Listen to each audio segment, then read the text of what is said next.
Howdy Historians, I'm Joe. Welcome back to the channel.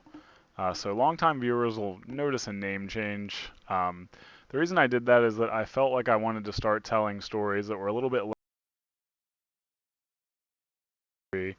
And I was inspired by that because, you know, when you're driving down the road and you see like a road sign and like a historical marker, and it'll be like, this house was lived in like, 1612, and here are the people that it was that lived in it, and here's their story. And I thought that's kind of cool. So what if on the channel, if I travel pretty frequently, what if I, kind of find these things and I tell those stories, and maybe they're not all Maryland related, but they're still interesting. So that's why the rebrand. It'll be the exact same content you're used to. I'm thinking of kind of branching out in a few different directions. Kind of the first thing on that is to get a stable schedule going. So I'm hoping to do that on this round of recording. But glad you guys are all back with me. Thank you to everybody that has subscribed and patiently waited over the last few months. I've had some life come up and all good stuff, nothing bad. Started a new job, kind of moved things around in my house. Just kind of been busy. Got a new puppy, so that's fun. She's a terror, but she's a good girl. And so, yeah, just getting settled in and getting back to it. So this video today will be picking back up on the War of 1812 series that we left off on gosh, I think it's been like 6 months or so. To give you a quick recap, in the period after the American Revolution, the relationship between Britain and the United States was super frosty. Not only did Britain kind of have dirt in their eye and they kind of thought that a backwater got the best of them because they were distracted, but they wanted to reclaim a lot of revenue that was lost. There were a lot of economic reasons for the attachment to the 13 colonies of the United States and Canada. And so you'll remember that after the end of the American Revolution, the French Revolution happens, and Napoleon Bonaparte is installed. Well, comes to power. In any case, Napoleonic wars on the continent of Europe would still play a part in what happened between American and British relations, and in fact, the wedge that the United States drove between an already very hostile Britain and France would be elevated in the War of 1812. The key reasons for the war were first and foremost economic. Britain had lost a lot of money in the colonies and had hemorrhaged money from different wars with France and other powers. Second, from the American perspective, impressment. Taking sovereign citizens of another country essentially captive and forcing them to be in the British Navy did not really sit well with the United States. Another reason for the war, and this is kind of straying from fact and going into my opinion, was American, and I say American, fledgling American hubris. And by that I mean that the United States still felt that it had something to prove. It still was trying to make a name for itself on the world stage and be taken seriously as a sovereign country. And kind of prison rules. What better way to do that than to start a fight with the big guy on campus? Now, that's not to say that necessarily the United States started the War of 1812. I don't necessarily think that that's a fair statement to make.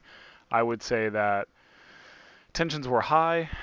Both sides decided to do things that would not de-escalate, but only escalate those tensions.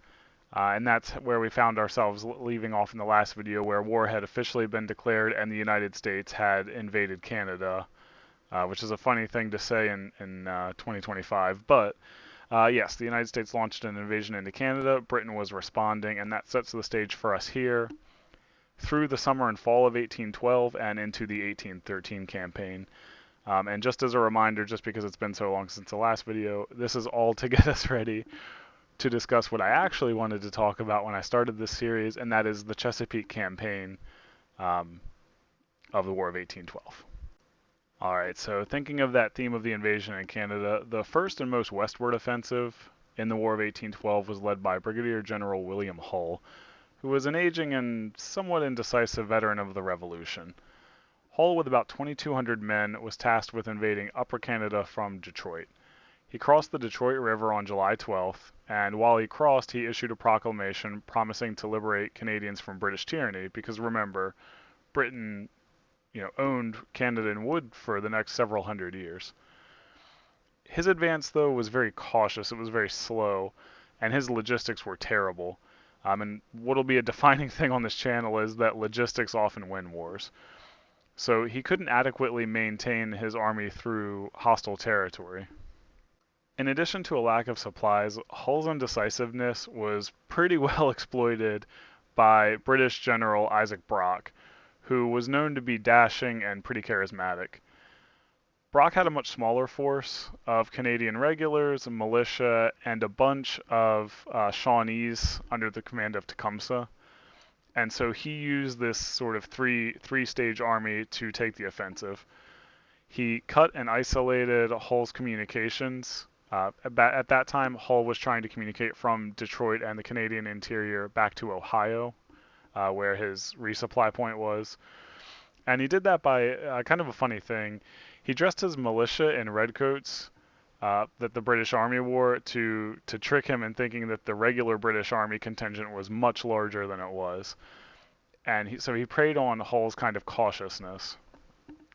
At the same time, Tecumseh's warriors waged a very effective guerrilla campaign against the American supply convoys, hampering an already undersupplied army even more.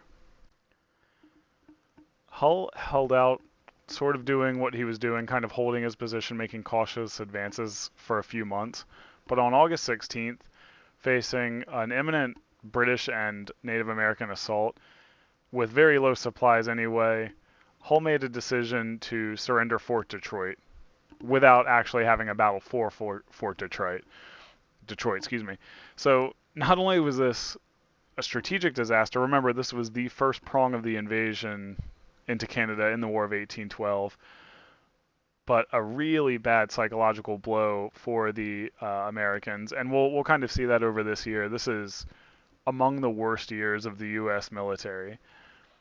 Hull's capitulation, which was made because he was fearful, cautious, overly so, and had poor judgment, revealed that the U.S. Army really was not prepared to wage this war the way they thought they would.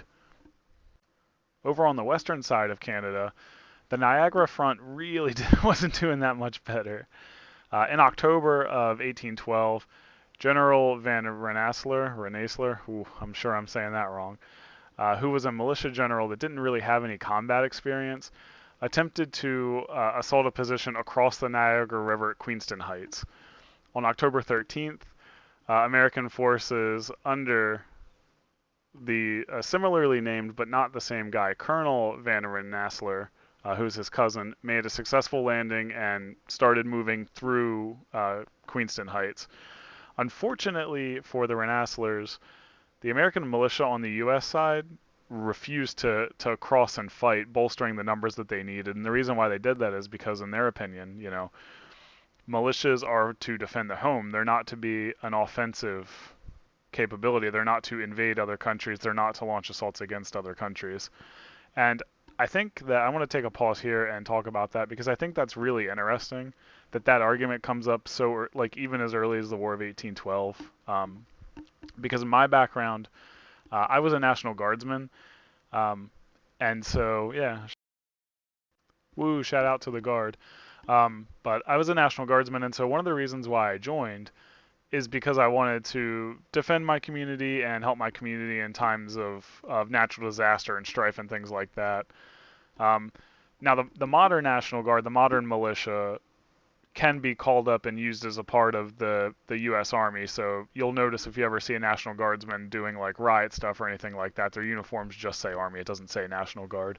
But it's very interesting that this issue would come up so early in American history, and then the use of militias in an offensive expeditionary capability would continue to be an issue all the way through things like the Civil War with volunteer regiments, the Spanish-American War, most notably, like the Rough Riders had to supplant National Guards because the National Guard regiments and brigades that were called up were so under-equipped and so just in a bad way.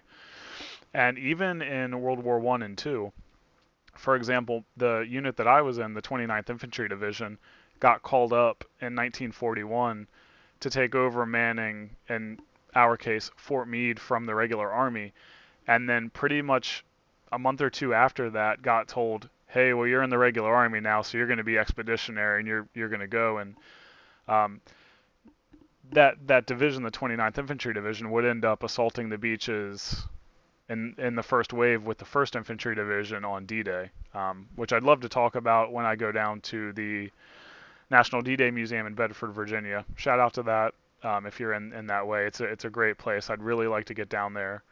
But in any case, um, even though this is a tangent, I just find it very interesting that happened so early in American history with the militias. So, getting back to the story, the militia said, hey, we're not going to assault foreign soil. No thanks. We're going to stay here, and you guys can enjoy. So, the lack of support that left that American invasion undermanned and isolated resulted in General Brock, who rallied his troops after suffering that setback, making a counterattack up the heights.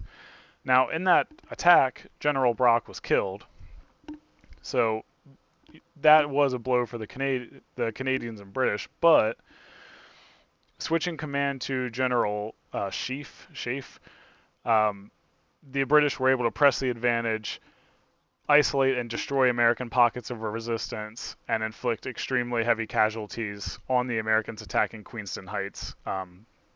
Ultimately, the American forces would surrender, and this is yet another defeat just a few months after the surrendering of Fort Detroit.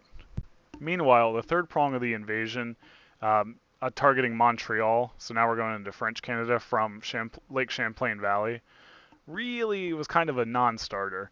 Henry Dearborn commanded the largest American force in this sort of three-pronged attack, and he advanced into New York, into the upper frontier near where Canada would start, really cautiously and slowly. But once again, he was hampered by logistical issues. He could not supply his army effectively to launch an attack that would be put together, concerted, and effective. So at this point, all three prongs of the American invasions ended in a surrender of Fort Detroit, so a strategic position, a failure and surrender of forces at Queenston Heights, so a morale blow and the loss of American regulars and militia, and then lastly, a non-started sort of impotent invasion under Dearborn in November. So he never even crossed the border into Canada. His militia stopped and they just didn't. So in the fall of 1812, the American military, and specifically here the American Army, was just utterly humiliated. 1812 has got to be one of the worst years for the American Army. But it wasn't really all bad.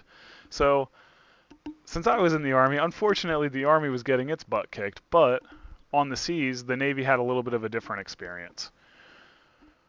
While the Army was humiliated pretty completely, the small American Navy provided a lot of antidote to the gloom and despair that was being felt not only by the military, but also by the American public listening to the news, reading the news.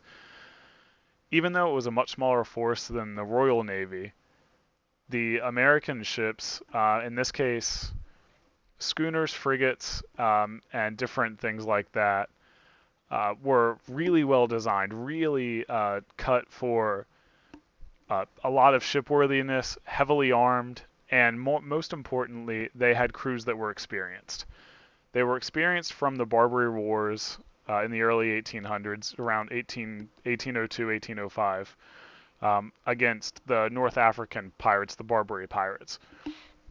So the American Navy and the Marine Corps had combat experience and leaders that were able to direct troops in a way that led them to having a better time, even though they were outnumbered. A few weeks after Hull surrendered at Fort Detroit, the U.S. Navy was able to give the American public quite a bit of good news. So on August 19th, 1812, the USS Constitution, who was commanded by Isaac Hull, the nephew of the General Hull that surrendered in Fort Detroit, encountered the British frigate HMS.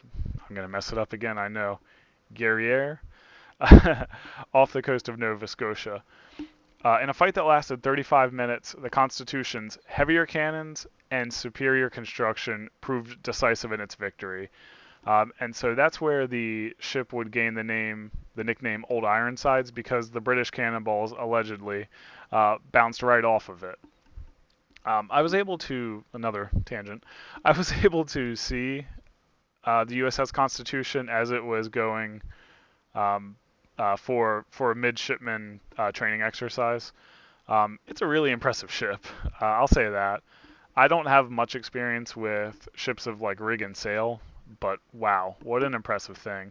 And I've been, just for context for the listeners, when I was in Hawaii, I went on to the USS Iowa that's out there, a big battleship. And I gotta say, even though that was an incredible experience, the USS Constitution was cooler. It felt like, I could take my cutlass out and start slashing away at things. Like, it was just really neat to do. So, highly recommend, if you ever have the opportunity to see both ships, please take it. It's very cool. The tour guides on both are excellent.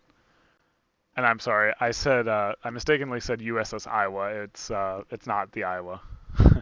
So, I was thinking the Iowa class of battleships, and I got tongue-tied.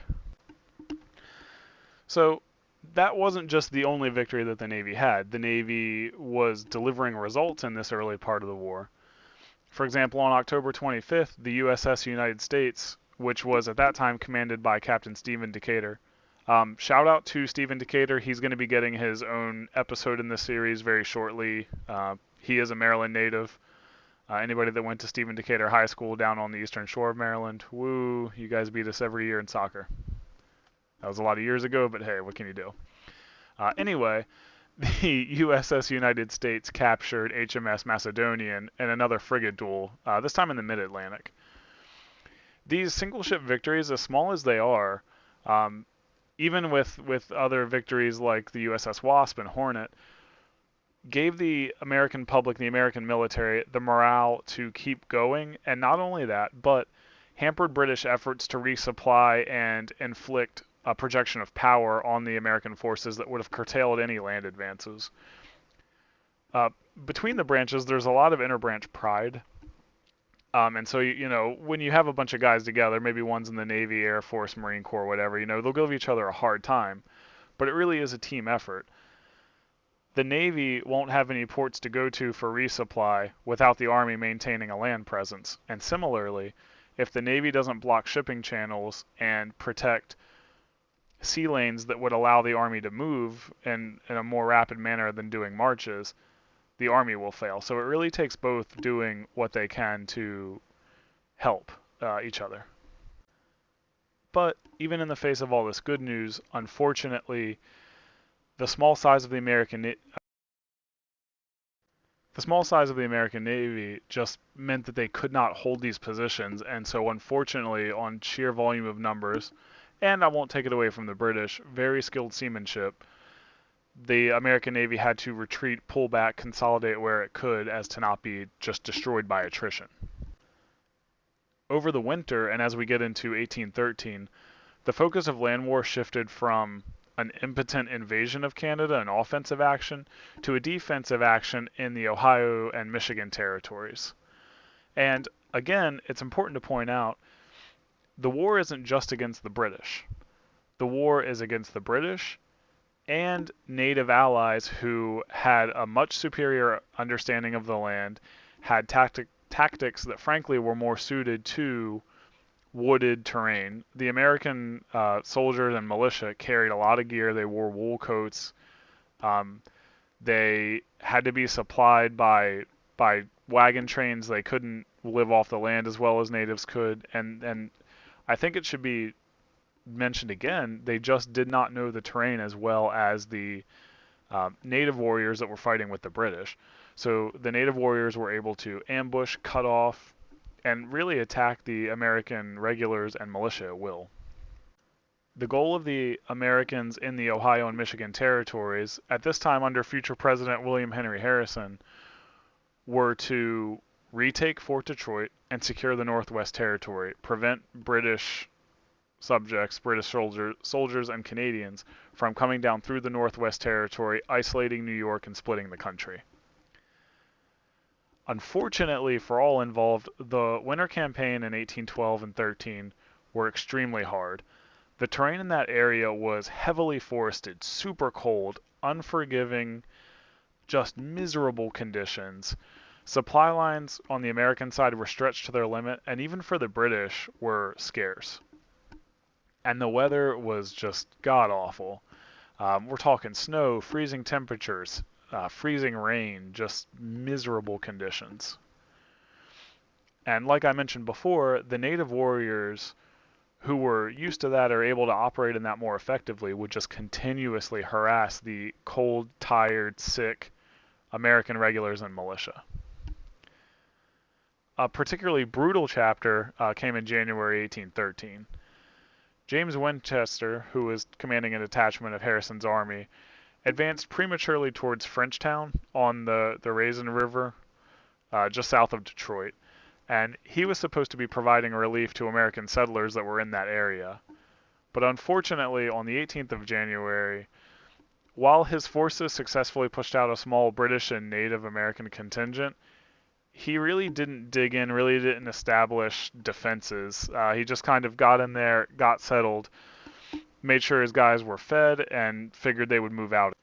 Unfortunately, again for him, just a few days later on January 22nd, a combined British and native force led by Henry Proctor and Tecumseh's brother, I'm going to try to say this, not going to get it wrong, Tenskwatawa, which is the prophet, launched a pretty devastating dawn attack. Unfortunately, the Americans, caught by surprise, were outnumbered and overwhelmed almost immediately, and Winchester himself was captured in the attack.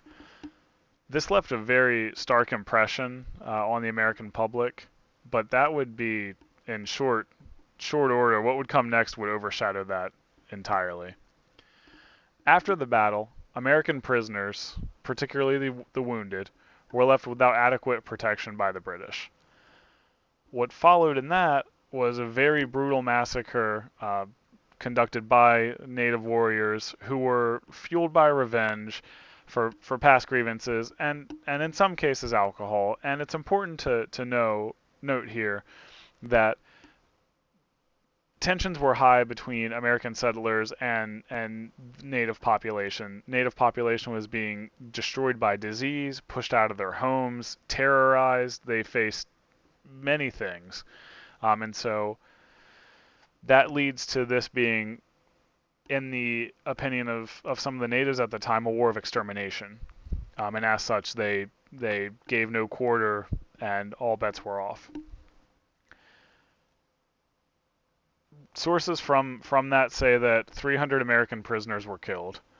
And back home, the cry of "Remember the Raisin" became a pretty powerful, vengeful rallying cry for the American public. However, in a stark difference from where we started the story, unlike other commanders in the invasion of Canada, despite the immense setback and a pretty severe loss at the River Raisin, Harrison's forces didn't abandon the Western campaign. They regrouped, licked their wounds, began defensive entrenchments, for example, one at Fort Meigs, which was a strategic stronghold on the Maumee River.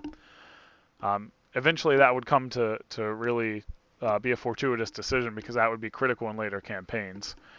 But I say all of that to say that after a year, 6 months to a year of getting their stuff just kicked in, the American army learned to adapt, learned how to change their style of fighting from a textbook sort of approach to a real-world grounded approach.